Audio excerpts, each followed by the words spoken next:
kita masih diberikan kesempatan untuk menyampaikan kebenaran yang tujuannya kita ini satu, sebenarnya adalah bagaimana kita semua tetap menjaga keutuhan negara kesatuan Republik Indonesia.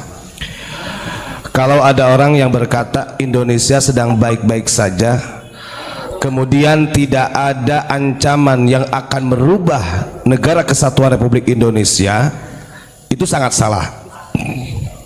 Karena begini, bagi para muhibbin yang mengkanter, yang selalu membela mereka, mereka menganggap bahwa tidak ada satupun ancaman yang akan merusak negara kesatuan Republik Indonesia. Kenapa? Kenapa para muhibbin ini sangat yakin sedemikian rupa bahwa tidak ada ancaman kelompok-kelompok yang ingin merusak NKRI? Satu, doktrin mereka juga mengatasnamakan Pancasila. Mereka mengatasnamakan negara kesatuan Republik Indonesia. Kita harus paham, Snok Horgen ini orang orientalis. Dia mau menghancurkan Islam, maka caranya mempelajari apa yang dipelajari oleh orang Islam.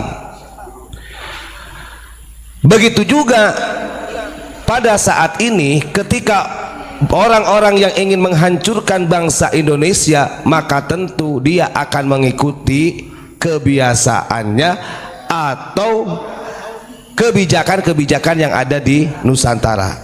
Perlahan mereka masuk, yang kemudian nanti ini akan ada perusakan, dan ini terbukti.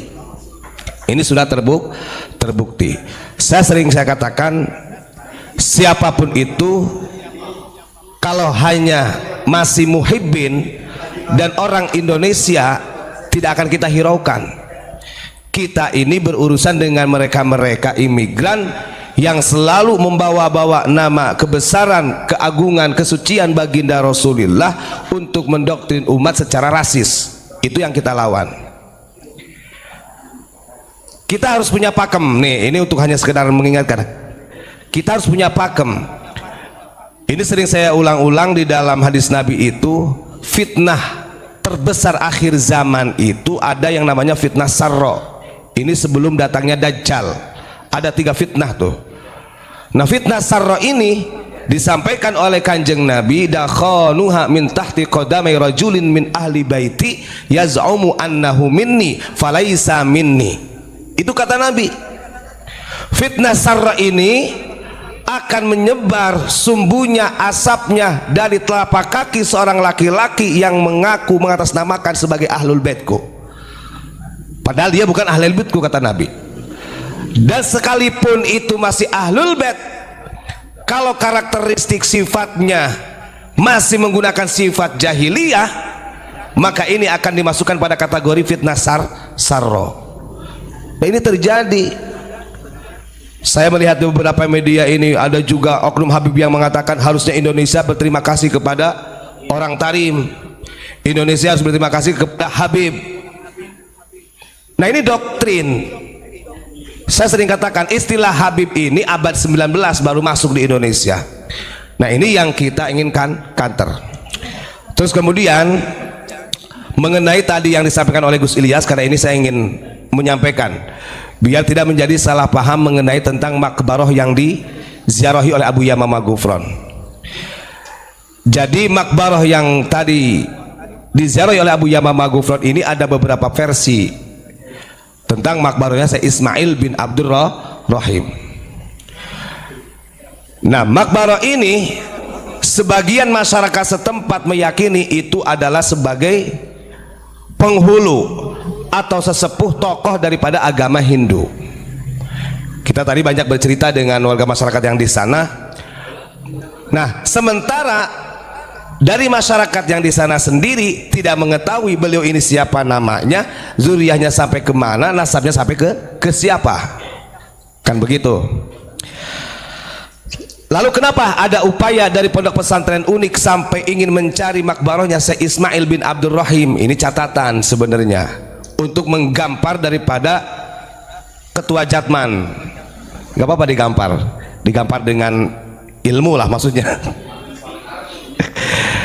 Artinya semua pengamal thariqah Qadiriyah wa Naqsyabandiyah yang ada di Indonesia, Asia, bahkan seluruh dunia yang TKN yang disatukan oleh Samad Khatib Sambas ini tidak terlepas daripada peranan Syekh Ismail bin Abdurrahim Bali, karena beliau sebagai khatib yang mencatat kitab Fathul Arifin yang menjadi rujukan panduan daripada thariqah Qadiriyah wa Naqsyabandiyah. Kita sampaikan kenapa Syekh Ismail ini kok sampai terpendam, bahkan kalau dibandingkan dengan Wali Pitu lebih mewah Wali Pitu, sehingga Wali Pitu ini menjadi ikonnya Bali. Semua orang-orang rame-rame ziarah ke Bali pasti ke Wali Pitu, padahal yang dizarahi sebagian besarnya adalah Habib. Ingat, ini ada grand design yang secara sengaja dan terstruktur untuk mengkikis, memendam ulama-ulama kita.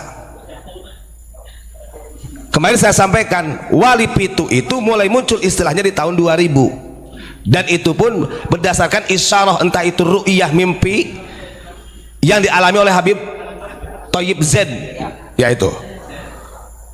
Dan kalau kita cari secara historinya masih banyak yang tidak tahu juga itu. Kita tidak pernah menafikan. Mumpung jauh-jauh hari ini sebelum makbarah wali-wali Allah ini diba'alawikan, dihabibkan, maka kita sebagai ulama Nusantara punya kewajiban untuk berupaya mencari makbarah daripada para wali-wali Allah yang asli yang ada di Nusantara ini. Kan itu. Karena secara pergerakan kalah kita. Dan Habib Lutfi, kenapa dia sampai berhasil? Saya pernah ada videonya nih, bahasanya memalsukan makom-makom. Nah kemarin saya dikirimi, siapa yang kirim? Dan kedua atau siapa ya? Saya bentar. Ini pengakuan nih, pengakuan daripada Sekjen Petanisia.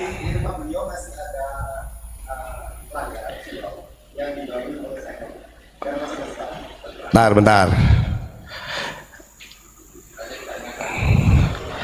Jadi Habib Lutfi itu kan mengangkat, awalnya begini, Habib Lutfi membuat organisasi yang namanya Petanisia.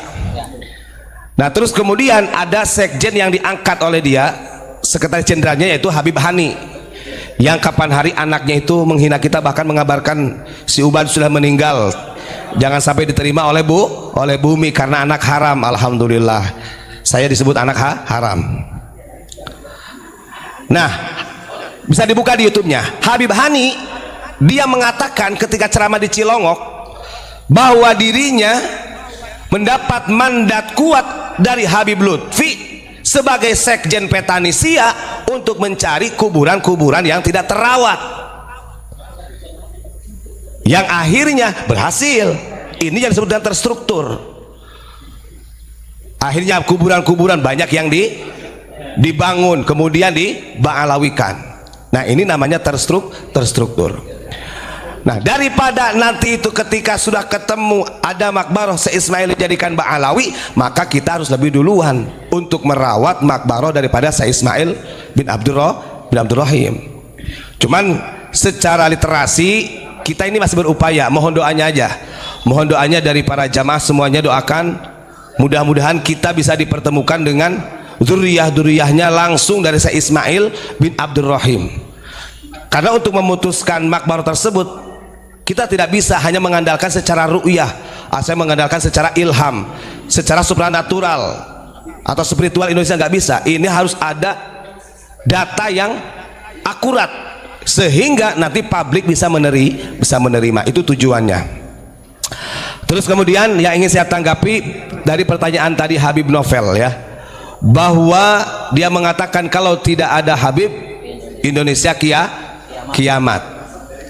Saya sampaikan secara jelas, mau ada Habib ataupun tidak, karena Habib belum tentu Ahlul Bait, saya katakan begitu.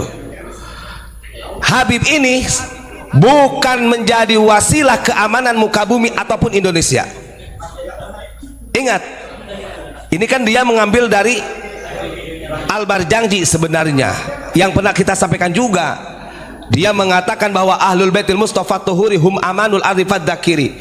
Di situ Syekh Ja'far Al-Barjangji kalimat awalnya menjelaskan Ahlul Baitil Mustafa Tuhuri, itu catatan penting. Yang menjadi keamanan buka bumi ini adalah dzurriyyah Nabi, Ahlul Bait yang suci dan terpilih.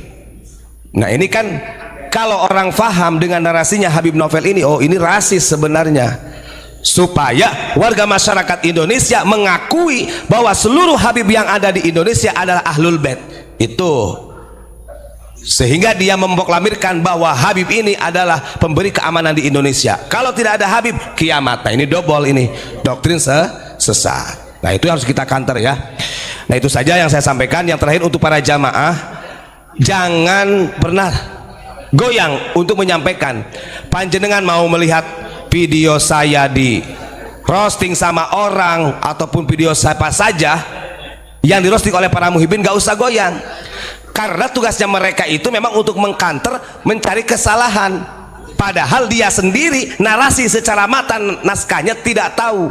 Nah itu hanya bermodalkan pembelaan. Kalau benar gentle, orang-orang yang mengkritik daripada yang kita sampaikan, kenapa yang dikritik cuman itu saja, kan begitu. Dari beberapa data yang kita keluarkan, dari mulai pengkhianatannya Mufti Batavia, surat yang dibacakan di Regensi Malang Pasuruan, data surat tentang doanya Mufti Batavia dengan Ratu Helmina, bahkan termasuk kejadian geger Cilegon, kita punya data. Gak berani mereka mengkritik atau mereaksi, karena kalau mengkritik sama juga bunuh diri mereka. Artinya masih banyak, dan saya yakin kita tetap harus satu komando, karena kita ikut pada ulama-ulama Nusantara. Kita harus tetap lawan mereka, jangan sampai kita kasih celah. Kalau ada muhibin biarin saja, itu masih orang kita, masih orang Indonesia. Yang kita fokuskan adalah mereka daripada imigran ya, imigran Yaman. Itu saja yang saya sampaikan. Terima kasih.